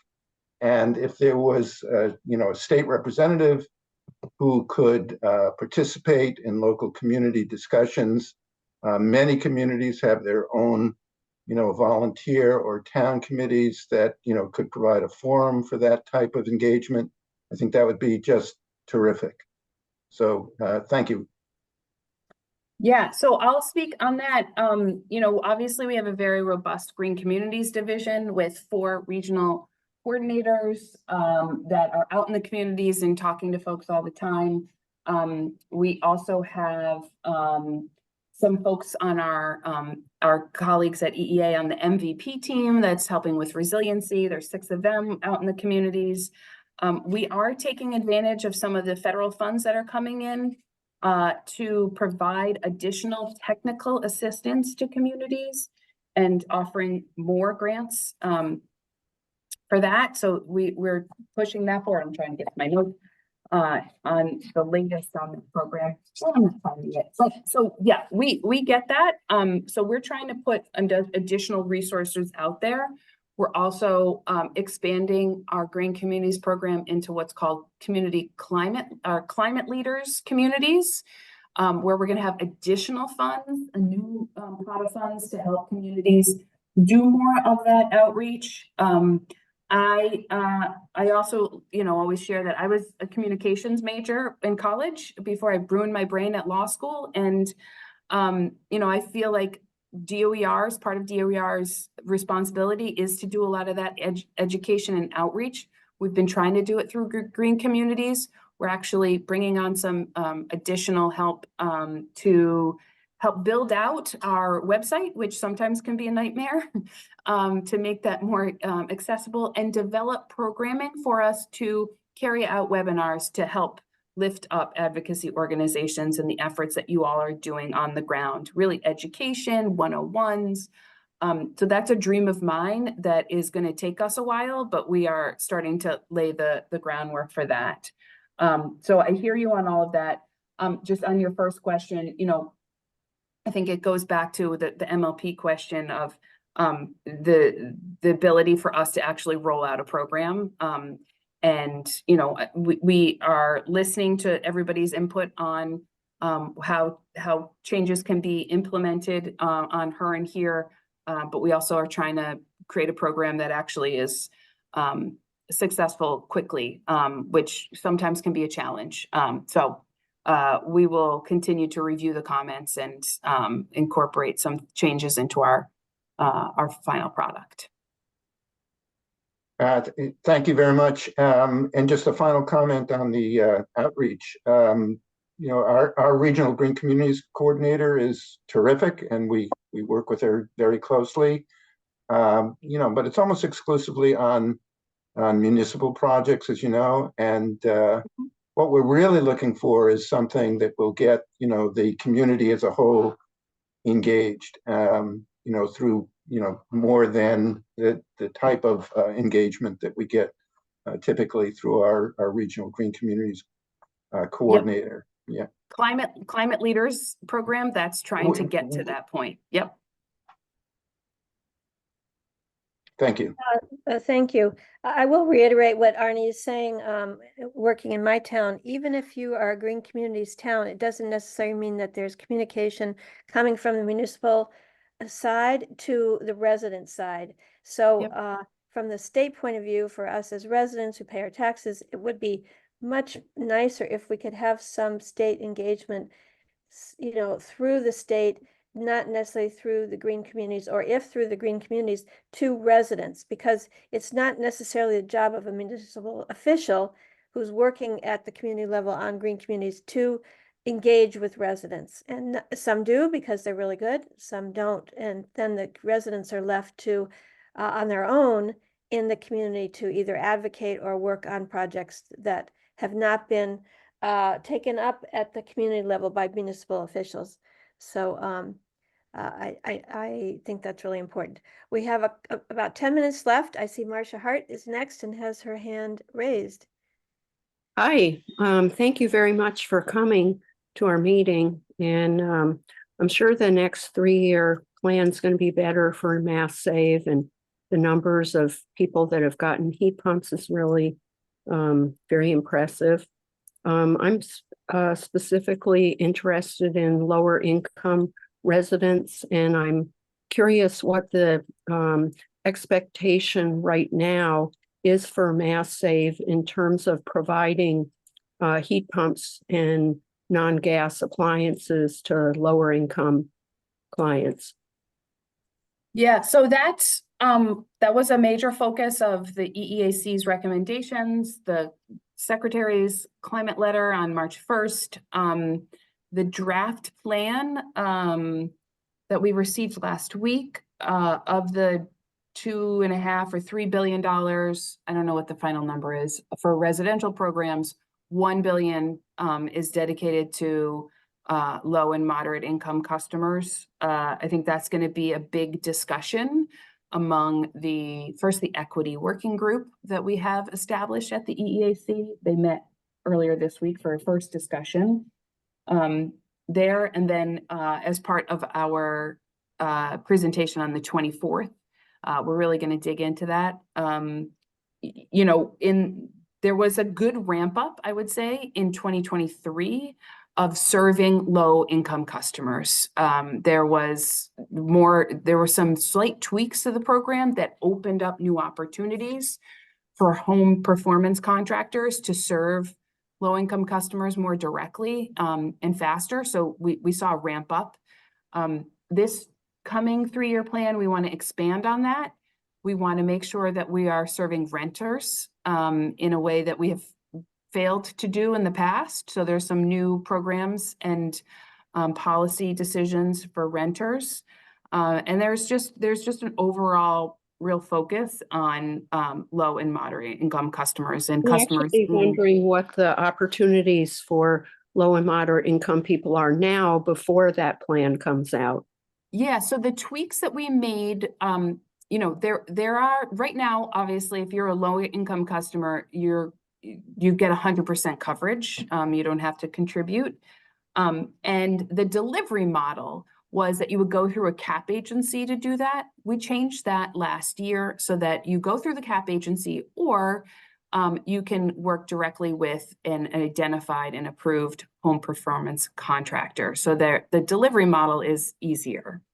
We're also trying to come up with a couple of other, you asked for now. So I think that's the biggest thing, is that there are programs available right now that are very generous to help consumers overcome some of the barriers that are playing into a lot of the buildings that we have in Massachusetts. We have a lot of older buildings, knob and tube wiring, panel upgrades.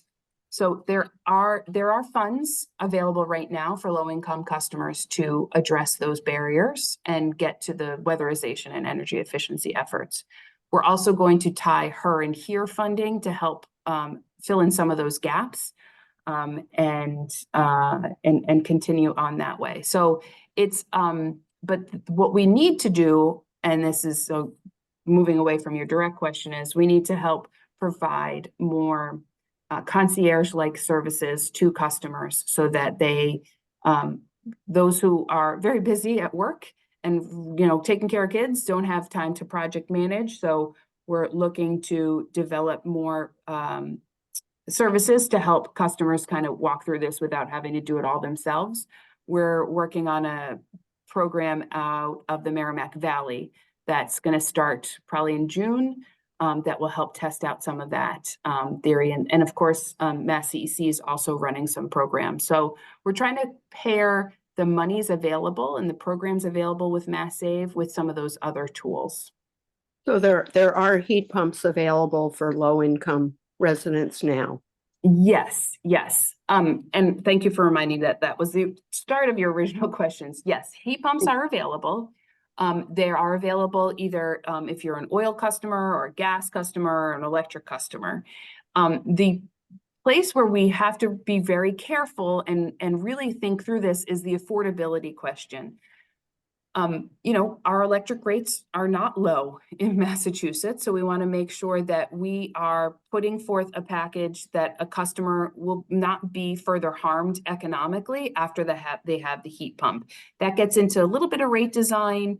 It also really reinforces the need to pair energy efficiency weatherization with the heat pumps. But yes, heat pumps are available to low and moderate income customers. And we put a lot in last year. Quickly, Elizabeth, which department is doing the vehicle to grid work? That is, well, it's in a couple of places, but we are attempting to do some of that work here in at DOER, applying for some federal funds and building out our team so that we can help with rate design and other considerations that the utilities have to do to help make it work. Okay, thank you. We might have time for two more last questions. Carolyn Britt, your hand's been up. Thanks for your patience. Marcia, if you could take your hand No down. problem. Thanks for doing the program. First of all, thank you, Arnie, for opening the question that I was going to ask. And I also want to do a shout out for the Green Community rep on the North Shore in north of Boston. He's wonderful and has been so helpful. So it's great you have great staff. As a retired person, there's all these wonderful jobs that I would have loved to have had, but here we are. And thank you for hiring them. But the question is about the materials available from DOER to the communities that are currently going through the adoption of the specialized stretch code. And I know there've already been a few town meetings and probably more in May. And it would be great. So what we have is a fairly complex cost study you did between stretch and base code that has good information in it, but it's not digested. I mean, we did some digestion of it. I'm sure everybody here has that's been working on this. But it would be just good if the state maybe could come out with some reasonably attractive, accessible digestion of that study. Number one. And we also do in Ipswich have a citizen petition article to get out of the stretch code. So we have adopt the specialized stretch code and get out of the stretch code in the same meeting. So that would be one thing. And just also if you could update and maybe make more accessible. I think there's a 3 or 4 page document on Q&A on the specialized stretch code or something that we can say, see, the state really does care about this. They just didn't say, oh, you guys go do it. So if you could let me know if there's anything coming in that regard where we could get some help. Thank you. Yeah, thank you. First of all, Carolyn, I'm sorry that we have a hiring freeze right now, so we can't hire you. But once that's lifted, you come back and work for us. What you're talking about is what I've been referring to lovingly as my Hearts and Minds campaign. I would like us to launch a campaign to provide all of that very simple, digestible information about the importance of the stretch and specialized stretch code. It is so important that people don't understand. They only think about the immediate cost. What does it cost for me to renovate my house? What does it cost for me to build my house? They skip over what could be available through Mass Save. They skip over generous federal tax credits. The industry skips over that, and it drives me mad. But they forget that all that we're trying to do with these codes is actually make a better building so that you have fewer costs overall. It will drive down your personal costs. It will drive down the impacts on the grid. So your additional, like the societal costs of building out the grid, if we just build, all these buildings without thinking about how much energy we're using and how we can shore up the building envelope, we're being foolish because we're going to need more substations, more distribution feeders. Why would we want to pay for that when we could all contribute to reducing the cost? So we have some plans in place that we're trying to get there. I'll circle back with the team about what could we do in the meantime, but you're tapping into my great desire to have a Hearts and Minds campaign about the importance of buildings, the stretch code, and the decarbonization efforts we're all undertaking. And I will, before we go to Sherry, I'll just say, if you all want to pull together what has been the biggest, the most helpful information, the best taglines, the most successful stories that you've shared in your discussions, share that with us, and it can help us develop, from the ground up what works. And we'd be happy to take suggestions. Yeah, just one other thing. The number of us that are involved with municipal light plant communities, in many cases, our electric rates are lower. So, and I had a couple conversations with a fellow from DOER who or I guess was overseeing that study to try to figure out how I could integrate the Ipswich electric rates into the study. So that'd be great if you could also, say, okay, exactly how does this work? How can you transition in the Concord rate or the, whatever. Thank you. Mm-hmm. Okay, great. It sounds like that's something your green communities, regional people could do. Elizabeth, okay, last question from Sherry. It is 2:00, but if you're willing to stay for our last question, that would be awesome. Because she asked really great questions. Yep. Just have to come off mute. I'll find that button. There I am. I wanted to say thank you very much. And I just have to say that I am so impressed with all the administration is doing. I'm sitting out here in Deerfield in Franklin County, and I want to encourage the administration to keep an eye on far western Massachusetts as far as what is not happening. I want to paint you a picture. Berkshire County, which is sitting out there on the state line with New York, has 32 municipalities. And I just took a look at all the green community grants that have been awarded. And out of the 32 municipalities in Berkshire County, 12 of them are not green communities. But take that a step further, and another 13 of those municipalities have only been awarded 1 or 2 green community grants. So they're, and so really, if you look at all the 32 communities out there, there are only 7 that are really availing themselves of the opportunities under the Green Communities grants. But one other thing I wanted to point out is that in the DOER town hall, there was a man who said that he was the chair of the energy committee in his town. And he said, we're an all volunteer community.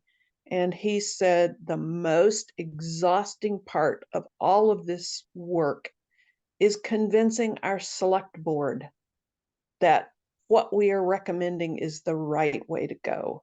And so I would just urge you to occasionally look up from all the work you're doing and think about that the far western part of the state is really lagging behind what's happening. Well, Sherry, it sounds like you've been in some of my Green Communities Division meetings with me.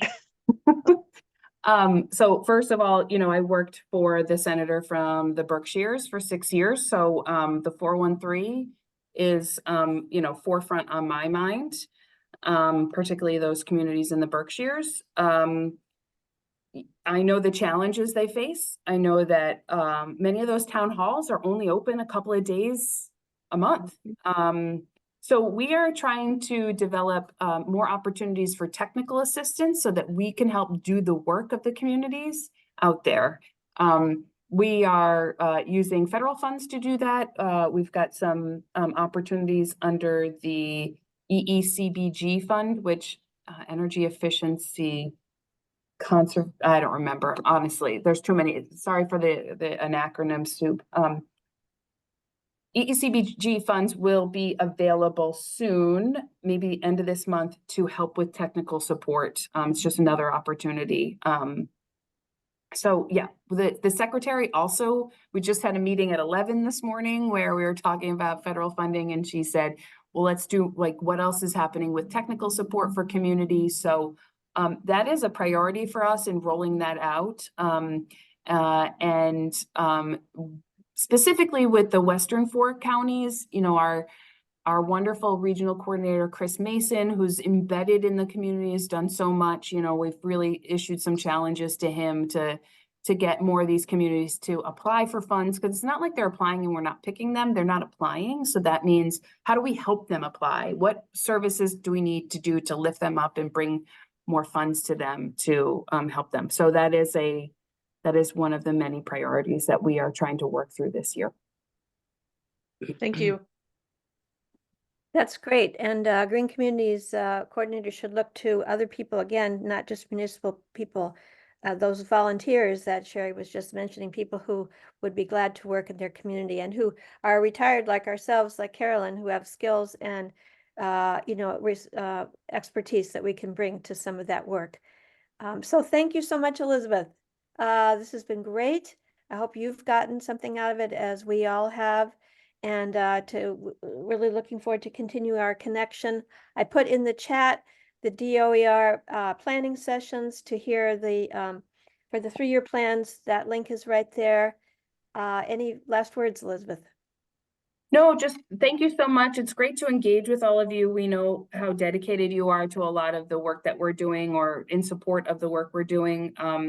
And hopefully we can continue the dialogue and the collaboration over the next months and years, because, it's going to take all of us.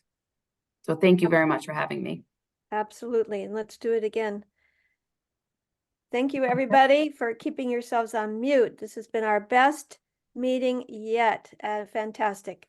So enjoy the nice weather. We'll see you at the Deep Dialogue or at the Expert Series at the end of the month. And keep on keeping on the good work. Thank you. Thank you.